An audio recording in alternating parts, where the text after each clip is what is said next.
We learn more about how she thinks as we watch her work here, because she could have reared up and pulled around, and she could be kicking at the ropes, and she is, obviously. You've seen her bang into the wall, and you've seen her spin around and get more wrapped up in the rope.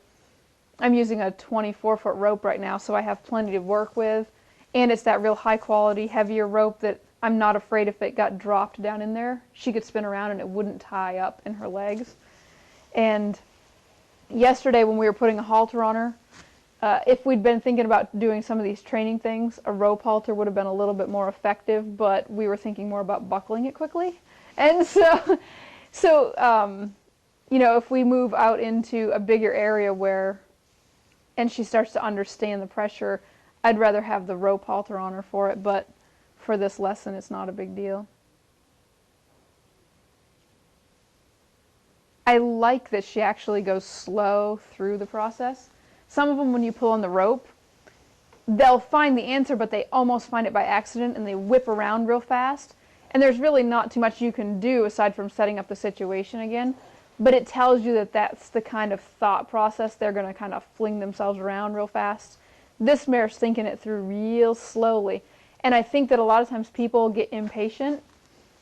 And when they've got one like here that's sitting here holding pressure on them, they get real tempted to take a whip and use it to drive the horse forward and use it to really cause the horse to have a reaction.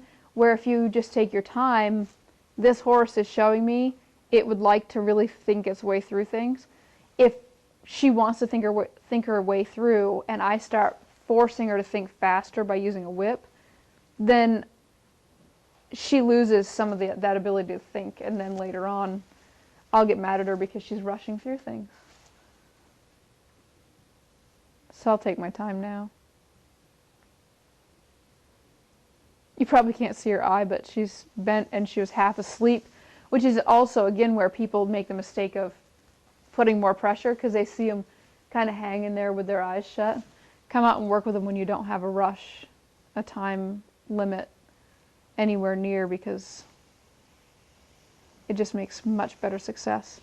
Same thing this way. You can see that when I loosen up the rope, she doesn't have a big heavy rebound and snapping her head back like she did at first. Do you really want to do the training here? And so that's a good sign, because that means that she's thinking, why bother turn my head back to the right, because this rope keeps turning my head back to the left. But just for good measure, I can pull and release a few more times just to make sure she knows it.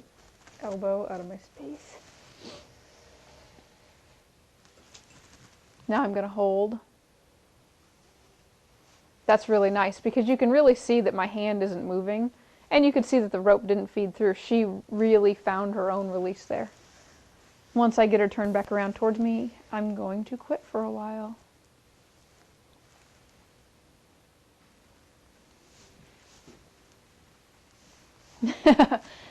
That was cute, because she turned around and she really gave her the rope, and then she saw what scary monster was standing over here and decided that she really doesn't want to come over to this corner because scary monster's over here. I'm going to come back over this way because it makes my angle better again. I don't like to pull when I'm standing in front of them. I'd rather be off to the side. And here I'm at least at the shoulder, if not behind. I'm just holding a little bit of pressure. She came around.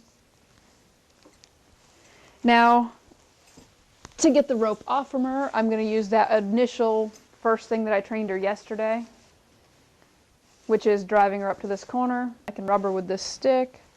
I can reach up there. I'm not pulling on the rope now. It might look like my hand is on the rope, but I'm not using the rope to lead her because she obviously doesn't lead that well. I'm just I need to get my hand up around her head and be able to unhook the rope. The hardest temptation, once you've got the halter or the rope on the horse, the hardest temptation is not to use it like they're broke, because what happens is you've got this rope right here and you think, aha, use it, because we're so familiar with them. You got to keep separate in your mind that she's really not that broke yet for that.